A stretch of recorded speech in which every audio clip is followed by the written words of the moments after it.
तालियों के साथ नारे दोहराए जा रहे हैं। अभ्यर्थियों की भीड़ में पुलिस दिख रही है। प्रदर्शन कर रहे लोगों को उठाते हुए, कभी बहस करते हुए, कभी समझाते हुए। माजरा उत्तर प्रदेश की राजधानी लखनऊ का है। 1.5 साल से ज्यादा का वक्त बीत चुका है। प्रदर्शन करने वाले अभ्यर्थी हैं जो सहायक शिक्षक भर्ती के खिलाफ प्रदर्शन कर रहे हैं। ये अभ्यर्थी लखनऊ में बेसिक शिक्षा राज्य मंत्री स्वतंत्र प्रभार संदीप सिंह के आवास के बाहर जुटे थे। 13 फरवरी 2024 को मंत्री से मिलना चाहते थे, लेकिन पुलिस ने इन्हें रोक दिया। प्रदर्शनकारी पुलिस कार्रवाई से नाराज हुए।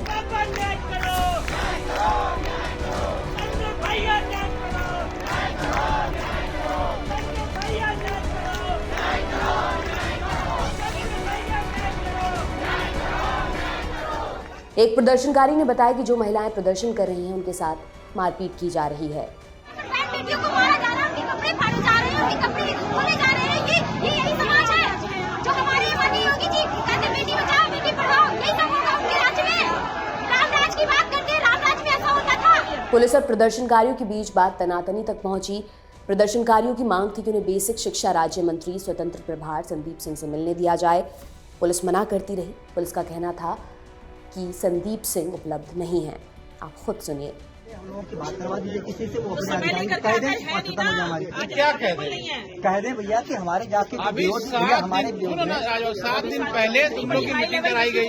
उन्होंने भैया वही तो मैं कहने आया हूँ। बात करिए आप उनसे, दवा लीजिए को बता दिया गया कि उनको अपॉइंट किया गया। भैया मैं वही तो आपसे कहने आया हूँ। जो मीटिंग में अधिकारी उन्होंने कहा था वो अधिकारी वहाँ कुछ नहीं कर रहे हैं। मैम से मिलिए, दिखना चाहिए ना भैया। ये बात अपनी वहाँ बताइए आप अधिकारियों से मिलिए अपनी। यहाँ पर ऐसे इस तरीके से मत आइए बार बार। भैया मैम से हम लोग क्या बताएं जब हम लोग जान रहे हैं। भैया 2.5 साल से मैम से सारी सरों को मिल रहे हैं। क्या मतलब नहीं कर रहा है भैया। हमारे वहाँ शिक्षा मंत्री अगर बात नहीं सुन रहे हैं तो मैं मेरी बात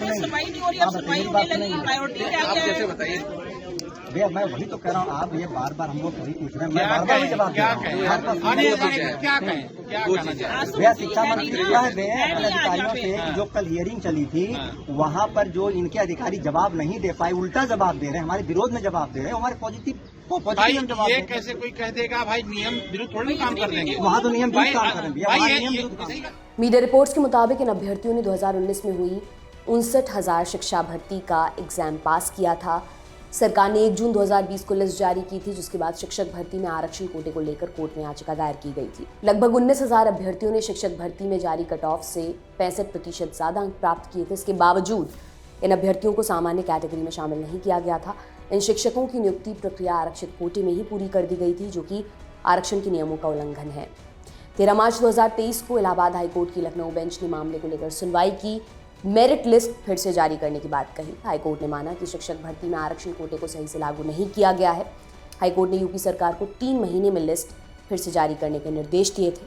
आज तक की रिपोर्ट के मुताबिक यूपी सरकार ने 5 जनवरी 2022 को 6800 सीटों की एक लिस्ट जारी की थी। इस लिस्ट के सामने आते ही अभ्यर्थियों ने विरोध प्रदर्शन शुरू कर दिया था। मामला कोर्ट तक गया।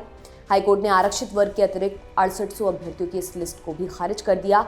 इस लिस्ट को ये कहते हुए चुनौती दी गई थी कि इसे बिना किसी विज्ञापन के जारी किया गया था। कट टू जनवरी 2024 प्रदर्शन कर रहे अभ्यर्थियों ने सरकार को चेतावनी दी। इस चेतावनी में खौफनाक धमकी नत्थी थी, जिसे हम यूट्यूब गाइडलाइंस की वजह से नहीं बता सकते। तारीख देते हुए कहा गया था कि 22 जनवरी 2024 तक भर्ती पर कोई फैसला नहीं आया तो आगे की बात आपको असहज कर सकती हैं। ये अभ्यर्थी लखनऊ के इको गार्डन में करीब 2 सालों से प्रदर्शन कर रहे हैं। प्रदर्शन कर रहे एक अभ्यर्थी विजय कुमार ने आज तक को बताया था कि 2019 की 59,000 शिक्षकों की भर्ती लिस्ट में आरक्षण का घोटाला किया गया। 29 अप्रैल 2021 को राष्ट्रीय पिछड़ा वर्ग की रिपोर्ट आई। इसमें माना गया कि 59,000 शिक्षकों की भर्ती में आरक्षण घोटाला किया गया है। उन्होंने बताया था 59,000 शिक्षकों को नियुक्ति देने के लिए सिलेक्शन लिस्ट बनाई गई। जिन आरक्षित वर्गों के अभ्यर्थियों का चयन अनारक्षित पदों पर होना चाहिए था, उनको जबरन आरक्षित कोटे में डाल दिया गया, जिससे हमारे जैसे अभ्यर्थी जो अपने कोटे में चयन पाते वो प्रक्रिया से बाहर हो गए। 59,000 का 27% 18,598 सीटें आरक्षित वर्ग की बनती थी, लेकिन 6800 सीटों पर उनकी भर्ती हुई, जिनका चयन अनारक्षित पदों में होना था, जिसको लेकर हम लोगों ने आंदोलन शुरू किया और 29 अप्रैल 2021 को राष्ट्रीय पिछड़ा वर्ग की रिपोर्ट को लागू करवाने के लिए भी हमने लंबा आंदोलन किया। तब जाकर 23 दिसंबर 2021 को मुख्यमंत्री योगी आदित्यनाथ ने हमारी सारी समस्याओं को सुना। विजय कुमार ने कहा कि बाद में अधिकारियों ने 5 जनवरी 2022 को लिस्ट निकाली। लेकिन 8 जनवरी 2022 को उनसे कहा गया कि आचार संहिता लग गई, इसलिए आप लोगों की नियुक्ति नहीं होगी। उनके मुताबिक 2019 से 2024 हो गया है, लेकिन हमारी नियुक्ति नहीं निकली है, क्योंकि कुछ अधिकारी ऐसे हैं जो खुलकर हमें कहते हैं तुम्हें जो करना है कर लो, हम कुछ नहीं करेंगे। एक और अभ्यर्थी अर्चना के मुताबिक हम सब बहुत परेशान हैं, हमें अधिकारियों से बहुत शिकायत है, उनकी वजह से हम दर दर भटक रहे हैं, हमारे पास कोई ऑप्शन नहीं है। सरकार अयोध्या की बात करती है, लेकिन अयोध्या की बेटियां यहाँ सड़क पर बैठी हैं, सरकार उनके लिए कुछ नहीं कर रही है।